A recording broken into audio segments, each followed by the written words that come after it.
Siap. Ini hanya bisa di Indonesia yang seperti ini, Meng. Di negara lain nggak ada. Ganti semua.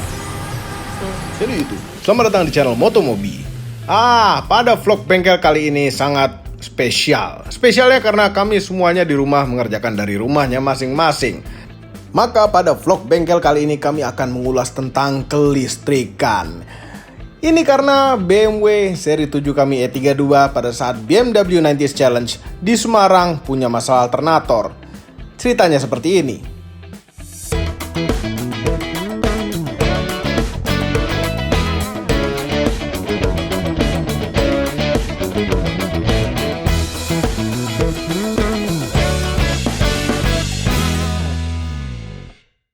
Pada saat BMW kami dicek sama BMW Astra Semarang, ternyata alternator yang memutuskan untuk berhenti bekerja. Tiba-tiba saja begitu, lampu aki menyala. Bahkan setelah kuncinya dicabut, lampu akinya pun tetap menyala. Tentu saja BMW Astra Semarang tidak punya alternator penggantinya karena ini mobil sudah tua, harus dipesan dulu. Jadi Om Turbo dengan bantuan mekanik di BMW Astra mencari tukang alternator setempat. Namun pada saat nyopot alternator, kejadian ini.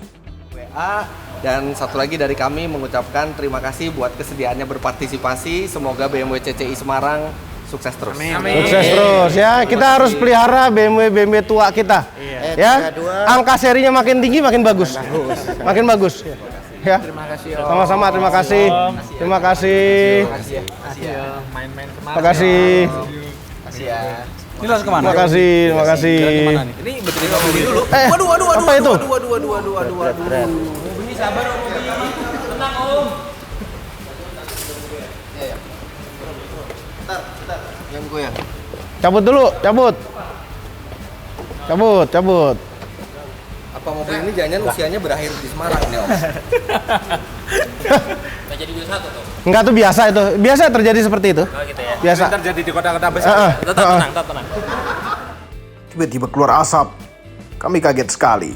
Inilah penjelasan Om Turbo. Di situ saya ada melakukan kesalahan sedikit karena kita dalam kondisi yang serba bingung, lihat jam terus karena jam berjalan, tidak ada waktu lagi untuk berpikir lama-lama. Jadi kita putuskan untuk buka. Nah, di saat saya buka alternatornya, di situ harusnya yang saya lakukan adalah saya membuka kutub negatif atau positifnya si aki tersebut yang ada di mobilnya. Jadi ini kelalaian yang terjadi di situ, harusnya saya buka akinya dulu, saya lupa. Begitu saya buka alternatornya, ini mobil nggak kayak mobil lain, jadi sangat-sangat sempit. Kunci itu nggak bisa masuk ke dalam untuk membuka beberapa kabel yang ada di alternator. Jadi terpaksa kita keluarkan dulu alternatornya, baru kita buka kabelnya yang ada di situ. Nah, disitulah terjadi short. Jadi ada sedikit korslet, kabel strum aki yang sudah tidak lagi baik kondisi isolatornya, kondisi bungkusnya itu kena ke ground. Makanya terjadi suara dan asap yang cukup membuat kaget orang-orang yang ada di situ. Hasil dugaan saya itu alternator rusaknya di bagian rectifiernya atau diodenya. Jadi itu merupakan sebuah komponen bagian dari alternator yang fungsinya merubah arus bolak-balik menjadi arus satu arah. Makanya namanya alternator karena hasil yang dikeluarkan dari alternator itu alternating current atau arus bolak-balik. Di dalamnya ada sebuah komponen yang bernama rectifier, itu tugasnya membuat arus bolak-balik menjadi arus satu arah atau menjadi DC, dari AC menjadi DC. Kemudian alternator dikerjakan di tukang alternator. Jadi ada kendala yang terjadi pada mobil yang Om Mobi. Tiba-tiba aja alternatornya bermasalah. Jadi ada beberapa kejanggalan yang terjadi, termasuk diantaranya pengisiannya juga nggak benar. Terus ada lampu aki yang tetap menyala meskipun kunci kotaknya udah kita cabut. Jadi semacam ada yang bocor di dalam. Jadi akhirnya mau tidak mau kita copot, kita betulin, dan kebetulan ada teman-teman penolong salah satunya. Nah ini tanpa ada beliau kita nggak pernah tahu ada ini tempat. Dia udah nggak boleh bolak-balik satu arah. Ini model apa Mas diodanya? Model Mirip-mirip. Bisa diakalin ya? Siap. Ini hanya bisa di Indonesia yang seperti ini, Meng. Di negara lain nggak ada. Ganti semua.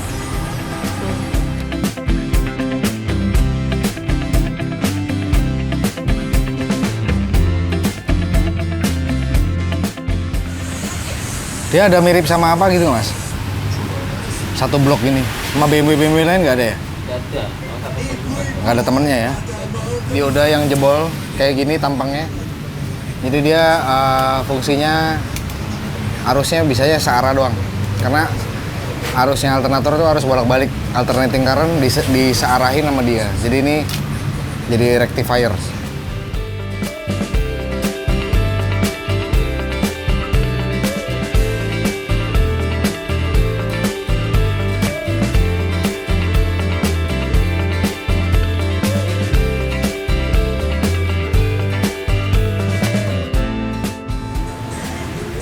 Belum diputar dia harusnya nyala, begitu diputar seng mati.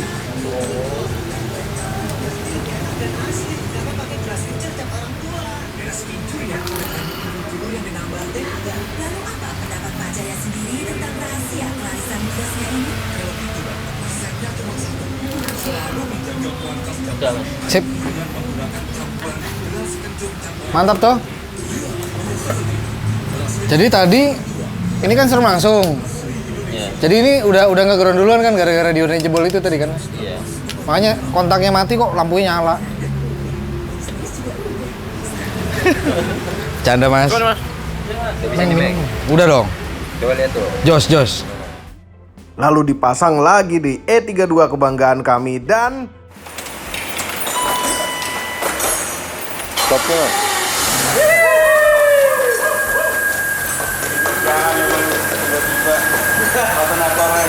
Udah hilang Om. Cek dulu. Mantap. Makan. Apa yang terjadi? Jadi diodanya bocor. Dioda bocor. Ya, jadi di dalam sebuah alternator itu ada regulator, ada dioda. Nah, Ya. kebetulan ini diodanya bocor. Jadi dia short. Tumpah-tumpah ke gitu? Enggak. Jadi apa ya? Groundnya tembus ke lampu aki dalam. Dan nggak hanya sekedar itu masalahnya, pengisiannya juga jadi nggak benar karena si diodanya itu bocor. Oke. Jadi tapi Dan itu menyebabkan voltase agak rendah. oh iya, jadi pengisiannya gagal. Ah. Jadi kalau misalnya ini tetap dipaksain jalan, nanti di satu titik yang kita nggak tahu, akinya habis, mogok beneran. Ah. Ya. Tapi udah. Ini udah pakai aki baru kan GeForce kemarin. Ya, jadi ini bisa terjadi sama siapa aja sebenar-benarnya. Termasuk yang dua berjalan bersama dengan kita. Oh iya. Kita lihat itu- aja. Ini Bom nggak ada waktu yang nih tahu alternator. kapan bisa begini. Kebetulan kemarin pas kita betulin mesinnya, itu alternator sebenarnya udah dicek. Oke. Cuman memang rusaknya nggak kelihatan mata. Jadi antara mau rusak sama belum rusak itu nggak kelihatan. Ya, Coba tiba-tiba aja rusak gitu. iya. Jadi dari ada 6 dioda yang rusak 2, yang 4 lagi kita nggak pernah tahu kapan dia mau ikutan rusak. Oke, menyeramkan. Bom waktu alternator. Jadi apabila Anda punya mobil tua, kalau bisa ganti alternator baru. Kalau ada, Barunya. ya. Oke, yuk jalan lagi kita. Oh, terima kasih kawan-kawan. Untung nih pinggang udah mendingan. Ya, nih, coba.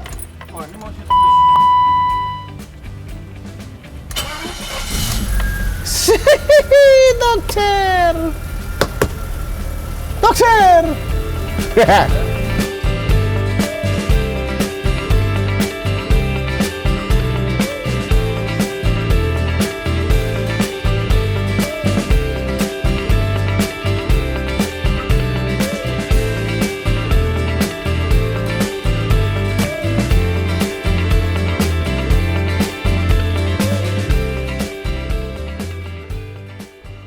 Alhamdulillah BMW E32 750iL kami melanjutkan BMW 90s Challenge. Bahaya sekali itu alternator bisa mati tiba-tiba. Mudah-mudahan penjelasan Om Turbo tadi bisa memberikan ilmu baru untuk Anda semua.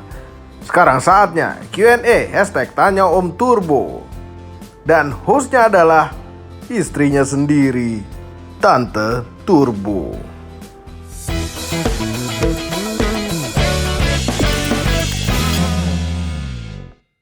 Halo semua, balik lagi di sesi Q&A vlog bengkel Motomobi.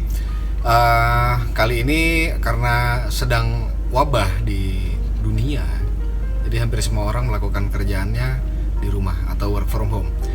Berhubung tidak ada siapa-siapa lagi di acara vlog bengkel kali ini, sesi Q&A-nya yang menjadi hostnya dia, cuman karena dia malu untuk membukanya, jadi terpaksa saya. Ya udah kalau gitu. Kok malu? Ya udah kalau gitu bacain aja. Dia ini istri saya, Tante Turbo. Itu ada Instagramnya. Oke. Oke, silakan. Oke. Pertanyaan dari Niki Ersandi. Hashtag tanya Om Turbo. Yes. Assalamualaikum Om. Waalaikumsalam. Tolong dong diberikan tips untuk perawatan mobil diesel CRDI di mana penggunaan bahan bakar menggunakan biosolar. Oli harus TBN berapa? Tiap kilometer berapa harus ganti oli dan lain-lain. Terima kasih. Oke, pertama ya, diesel-diesel yang sudah CRDI, CRDI itu kan mesin diesel yang memerlukan spesifikasi bahan bakar khusus yang mempunyai sulfurnya rendah sekali atau ultra low sulfur diesel, yang mana itu tidak begitu di biosolar yang sulfurnya sangat rendah. Kandungannya itu hanya ada di Pertamina Dex. Jadi sebaiknya gunakanlah Dex. Cuman kalau misalnya kepepet atau gimana ya apa boleh buat kita menggunakan biosolar. Ya kita harus rajin ganti oli. Kaitannya kenapa? Karena sulfur kontennya itu tinggi. Nah terus TBN number ya, itu ada total base number namanya. Total base number itu banyak kandungan basa yang terdapat di dalam olinya itu untuk menetralkan si sulfur tadi yang terdapat di bahan bakar diesel itu. Jadi kalau misalnya yang biosolar itu sulfur kontennya tinggi masih. Jadi makin tinggi angka TBN-nya itu makin bagus untuk mesinnya. Cuman sekali lagi dengan menggunakan biodiesel ini degradasi olinya tuh lebih cepat dibanding diesel yang tidak mempunyai kandungan bionya. Jadi kita baiknya jangan terlalu lama interval ganti olinya, sering dikontrol kondisi olinya, ya udah gitu aja. Jadi rajin-rajin ngecek olinya. Oke, selanjutnya. Semoga terjawab. Ya. Selanjutnya dari M Yusuf Ramdhani. Ya. Hashtag tanya Om Turbo.